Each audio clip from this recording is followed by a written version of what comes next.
తల్లిదండ్రులు కావాలనుకునే మీ కలని నిజం చేసుకోండి. ఆర్థిక స్థితికి అనుకూల పద్ధతిలో మామ్ IVF తో. హాయ్ హలో నమస్తే, నేను మీ Apoorva. Welcome to I dream. So ఇవాళ మనతో ఒక స్పెషల్ గెస్ట్ ఉన్నారు. ఆవిడెవరో కాదండి, డాక్టర్ చిట్టి విష్ణుప్రియ గారు. స్పెషలిస్ట్, ఎడ్యుకేటర్ అండ్ అలాగే పేరెంటింగ్లోని ఒక ఎక్స్పర్ట్ అనమాట. ఆవిడకి ఆల్మోస్ట్ ఒక 40 years ఎక్స్పీరియన్స్ ఉంది. ఎన్నో సేవలు, ఎంతోమందికి సెషన్స్ అండ్ అవగాహన ఇవన్నీ ఇచ్చారు. సో ఆవిడ మనతో ఇవాళ ఉన్నారు. ఆవిడతో మాట్లాడి చాలా విషయాలు తెలుసుకోబోతున్నాం. నమస్తే అమ్మా. నమస్తే అపూర్వ. ఎలా ఉన్నారు ma'am? Fine, thank you. Hello and hi to I dream viewers. Okay, so first of all ma'am, చాలా హ్యాపీగా ఉంది మిమ్మల్ని కలవడం. I'm also very happy. Thank you ma'am. So మొట్టమొదటిగా ఆడవాళ్ళ గురించి మాట్లాడుకుంటే అది అసలు ఎండ్లెస్ టాపిక్ అనుకోండి. అవును. సో ఆడవాళ్ళు అసలు ఎన్నో పాత్రలు పోషిస్తారు. ఒక అమ్మగా, చెల్లిగా, అక్కగా, అవును, ఇలా ఎన్నో పాత్రలు పోషించాక నాకైతే పర్సనల్గా అమ్మ పాత్ర అనేది చాలా కష్టం అండ్ చాలా ఇంపార్టెంట్ అయిన పాత్ర అనిపిస్తూ ఉంటుంది మ్యామ్. సో మీరేమంటారు దాని గురించి? తప్పకుండా అతి ముఖ్యమైనటువంటి పాత్ర.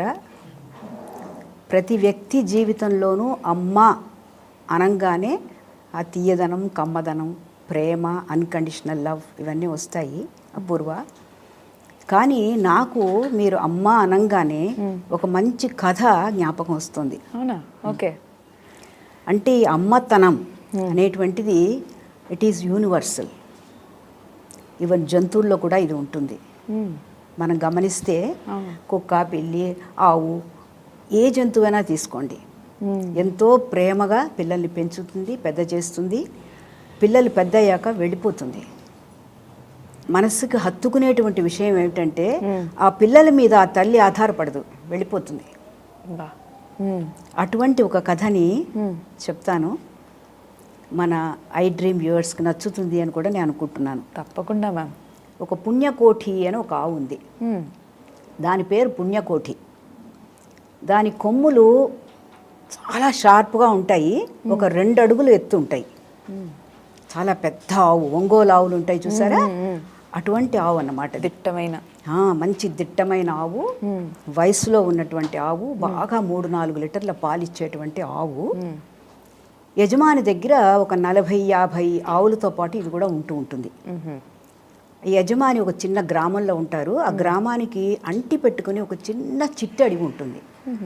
పూర్వకాలం నుంచి మీరు చూస్తే ప్రకృతిలో విలేజెస్ని ఆనుకునే చిట్టడవులు ఉండేవి. ఆ చిట్టడవిలోంచి మీకు వెళితే పెద్ద పెద్ద అడవులు వచ్చేవి. ఆ చిట్టడవిలో పెద్ద అడవిలోంచి వచ్చిన ఒక పులి ఎప్పుడు అటు ఇటు తిరుగుతూ ఉండేది. ఎప్పుడైనా ఒక ఆవు దొరుకుతుందా, మనం తినేద్దామని ఆ పులి కాపేసుకు చూస్తూ ఉండేది. ఆ గ్రామానికి చిట్టడవికి మధ్యలో ఏముందిరా బాబు అంటే అక్కడే పచ్చిక బయళ్ళు ఉన్నాయి, ఎన్నో ఏకరాలు అన్నమాట. అక్కడికి ఈ పుణ్యకోటి ఆవులన్నీ పెడతాయి అక్కడికి. ఈ పుణ్యకోటి అమ్మ అని చెప్పాను కదా, చిన్న దూడ ఉంది దానికి. అది ఎంత ప్రేమ అంటే దానికి వెళ్లే ముందు కడుపు నిండా పాలిస్తుంది ఆ దూడకి, అన్నిటితో కలిపి వెడుతుంది. అమ్మతనంతో పాటు దానికి మంచి లక్షణాలు కొన్ని ఉన్నాయి. అవేంటంటే యజమాని మాట చక్కగా వింటుంది, తోటి జంతువులతో, ఆవులతో, వాటితో ఎప్పుడూ దెబ్బలాడదు. అది ఎంతో ఆప్యాయంగా మాట్లాడుతుంది. ఎవరన్నా తప్పు ఉంది అంటే దిద్దుకుంటుంది కూడా అపూర్వ. తనలో ఏదైనా లోపం ఉంది అని యజమాని చెప్పినా, తోటి ఆవులు చెప్పినా వెంటనే అహంకారానికి పోకుండా ఓహో అలాగా అని దిద్దుకుంటుంది. సౌమ్యంగా ఎన్నో మంచి లక్షణాలతో కూడుకున్నటువంటి ఒక మదర్, ఒక ఆవు అది. సో ప్రతిరోజు అన్నీ పుణ్యకోటి. ఎవరికి ఏం కావాలన్నా యజమాని పుణ్యకోటినే పిలుస్తాడు, తోటి ఆవులు పుణ్యకోటినే పిలుస్తాయి. చిన్న చిన్న దూడలు, మిగతా వాటి దూడలు ఉంటాయి కదా, మిగతా ఆవుల దూడలు, అవన్నీ కూడా పరిగెత్తుకొచ్చి పుణ్యకోటి దగ్గరికి వస్తాయి. ఆ పుణ్యకోటి అంటే అందరికీ ప్రాణం. ఆ గ్రామంలో అంత మంచి పేరు తెచ్చుకుంది అది. సరే, జంతువులని అన్నానుగా, ఆ పొలానికి పోతాయి, అక్కడికి పోతాయి, ఆ ఏకరాలు గడ్డి ఉన్నటువంటి చోటుకి పోతాయి కదా మెయ్యడానికి. సరే, రోజు వెళుతుంటే ఈ పులి మాత్రం పొంచి పొంచి పొంచి చూస్తూ ఉంటుంది. ఎప్పుడైనా ఒక ఆవు చిక్కుతుందా అని అది చూస్తోంది పాపం. ఏ రోజు జరగలేదు. ఒకరోజు దురదృష్టవశాత్తు ఆ రోజున ఈ పుణ్యకోటి కొంచెం కునుకు పట్టి ఒక చెట్టు కింద నిద్రపోయింది. అయ్యో. నిద్రపోయేసరికి మిగతా ఆవులన్నీ పుణ్యకోటి ఏది అని వెతికాయి, కనపడలే. ముందుగా వెళ్ళిపోయిందేమో అనుకుని అవి వెళ్ళిపోయాయి. చీకటి పడిపోతుంది, సూర్యాస్తమయం అవుతోంది, చీకటి పడుతోంది. చీకటి పడుతుంటే ఈ పుణ్యకోటి గబుక్కుని మెలకు వచ్చింది. అమ్మ బాబోయ్, చీకటి పడిపోతోంది, ఏది నా తోటి ఆవులు, ఫ్రెండ్స్ లేరు ఇక్కడ అనుకుని అవి ఎక్కడున్నా ఇది చూసింది. తన తోటి ఆవులు కనబడలేదు. ఇంత లోపల గబగబా పొద వెనక నుంచి పులి వచ్చేసింది. అయ్యో.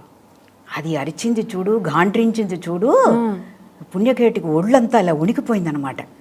ఇదేమిట్రా బాబు, ఈ పులి గురించి నేను విన్నాను కానీ ఏనాడు చూడలేదు, వచ్చేస్తుంది మీదకి. అయ్యో. ఓ ఆవు, నాకు దొరికావు, బాగా దొరికావు నువ్వు. నేను ఇప్పటికి 10 రోజుల నుంచి ఆహారం లేకుండా నకలాడిపోతున్నాను, ఆకలితో ఉన్నాను. ఇవాళ నిన్ను తినేస్తాను, నువ్వు నాకు ఆహారం అవ్వాల్సిందే అంది. ఈ పుణ్యకోటికి ధర్మము న్యాయము తెలుసు, సత్యవాది. అది మాట ఇచ్చిందంటే మాట నిలబెట్టుకుంటుంది. ఎంత చక్కగా చెబుతుందంటే ఆ మాతృమూర్తి, అవును పులిబావా, నువ్వు చెప్పింది నిజమే, నేను నీకు ఆహారం అవ్వాల్సిందే. ఎందుకంటే నువ్వు నన్ను ఇప్పుడు నా మీదకి వచ్చేస్తున్నావు, నీకు నేను దొరికాను, నీ దగ్గర నుంచి నేను తప్పించుకోలేకపోయాను, నీకు నేను దొరికాను, తప్పకుండా నువ్వు నన్ను తినేయచ్చు. అది ధర్మం, నాకు ధర్మం తెలుసు, అది ధర్మం. కానీ తల్లిగా నేను చేయవలసినటువంటి బాధ్యత ఒకటి ఉంది.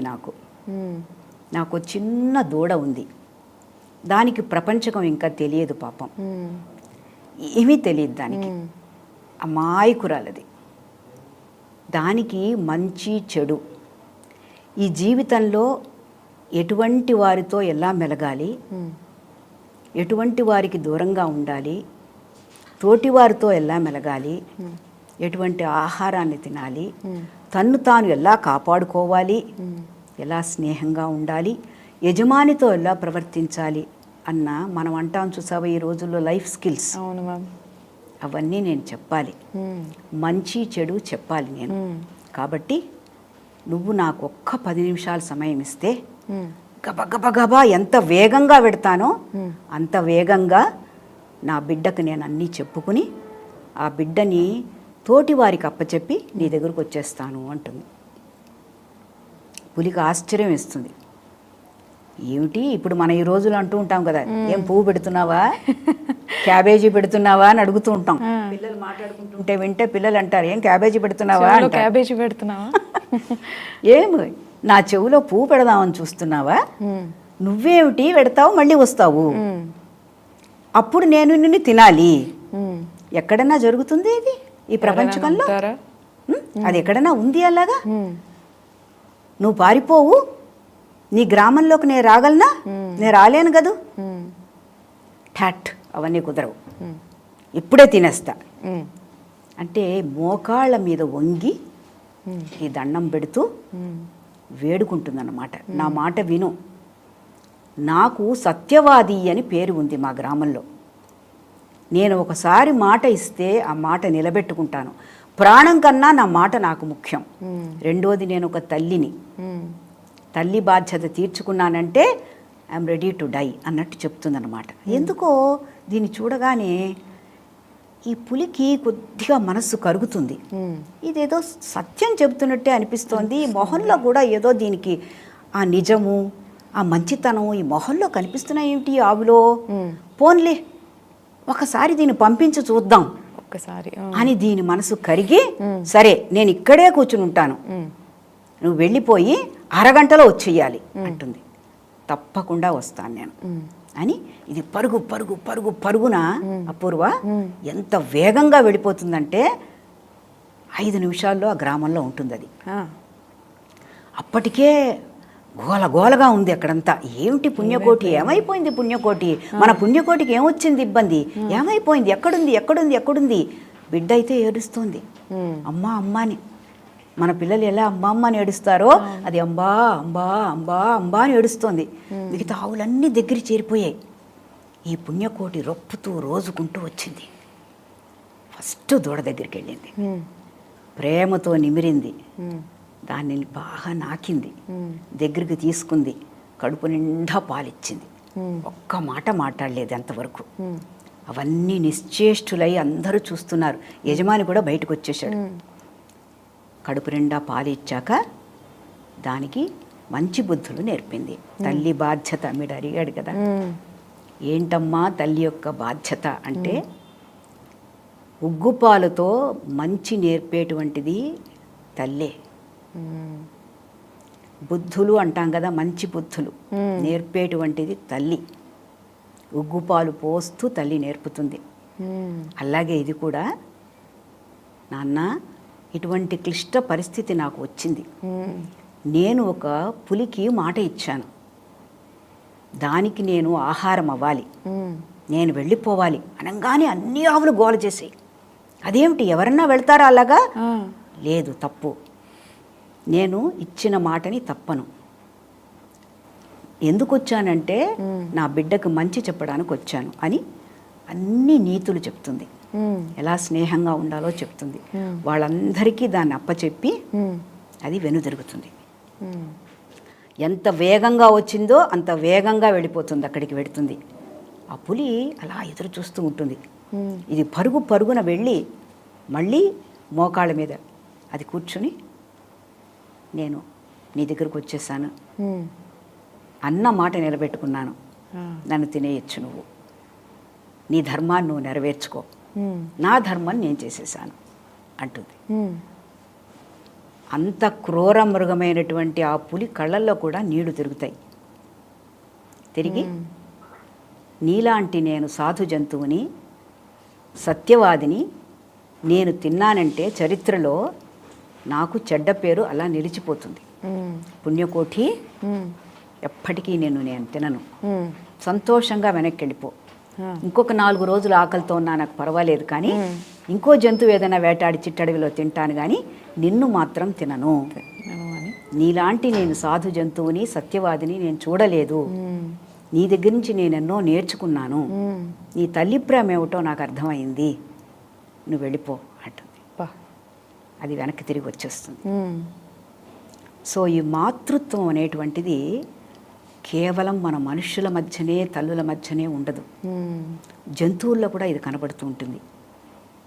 ఈ కథని మనం ఎందుకు చెప్పుకుంటాము అంటే, ఎప్పుడైనా మనకు ఒక్కొక్కసారి యాజ్ అ మదర్, ఏమిట్లే ఎవరన్నా చెప్పరా మంచి మాటలు, మనమే చెప్పాలా ఏమిటి? కుటుంబ సభ్యులు బోలంత మంది ఉన్నారు కదా, ఆ బాధ్యత వాళ్ళు తీసుకోకూడదు. అవును, అనిపిస్తుందా? ఉంటుంది మ్యామ్, అనిపిస్తుందా? అలా ఎప్పటికీ మనం చేయకూడదు. ఒక తల్లిగా మనకి ఆంబ్లికల్ కార్డ్ రిలేషన్షిప్ ఉంటుంది బిడ్డతో. గర్భస్థ శిశువు నుంచి మనకి రిలేషన్షిప్ ఉంటుంది కదా, చాలా అతి పవిత్రమైనటువంటి రిలేషన్షిప్స్లో తల్లి బిడ్డ యొక్క సంబంధం అనేటువంటిది అంత పవిత్రమైంది. సో మనము ఏం చెయ్యాలి, పిల్లలకి ఎప్పుడు చెప్పాలో అప్పుడప్పుడు చిన్నగా చెప్పేస్తూ ఉండాలి. ఈ కథ ద్వారా కూడా మన పిల్లలకు మనం చెప్పుకోవచ్చు. రెండోది, మనం యాజ్ విమెన్ మనం ఎన్నో ఆఫీసుల్లో ఉద్యోగాలు చేస్తూ ఉంటాం, ఏదో ఒక ట్రైనింగ్ చేయాల్సి వచ్చింది.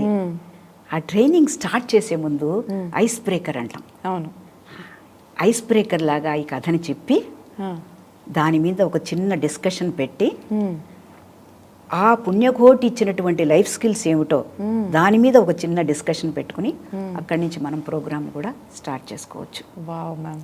So story is a beautiful medium. అవును ma'am. We can use it for different purposes. చాలా అంటే ఈ కథ చిన్నప్పుడు చాలా అలా విన్నాం కానీ ఇంత డీటెయిల్డ్గా ఇంత చక్కగా దీంట్లో ఇప్పుడు లేటెస్ట్గా కావాల్సినవన్నీ కూడా యాడ్ చేసి ఉన్న కథనైతే ఇప్పుడే చాలా కాలం తర్వాత విన్నాం మ్యామ్. ఐ థింక్ మన ప్రేక్షకులు కూడా చాలా కాలం అయింది ఈ కథ విని, అండ్ వాళ్ళ పిల్లలకు కూడా చెప్పుకోవచ్చు. దాంతో మీరు అమ్మ యొక్క ఇంపార్టెన్స్, గొప్పతనం కూడా చెప్పారు మ్యామ్. చాలా చక్కగా ఉంది. సో ఇలాంటి మరిన్ని విశేషాలు మళ్ళీ మాట్లాడుకుందాం మ్యామ్. ముచ్చటించుకుందాం చక్కగా. ఓకే, మరి ఐ డ్రీమ్స్ మన వ్యూవర్స్ అందరికీ కూడా నేను బాబాయ్ చెప్పాలి కదా. తప్పకుండా బాబాయ్. Thank you ma'am. మళ్ళీ కలుద్దాం. మళ్ళీ కలుద్దాం. నమస్తే.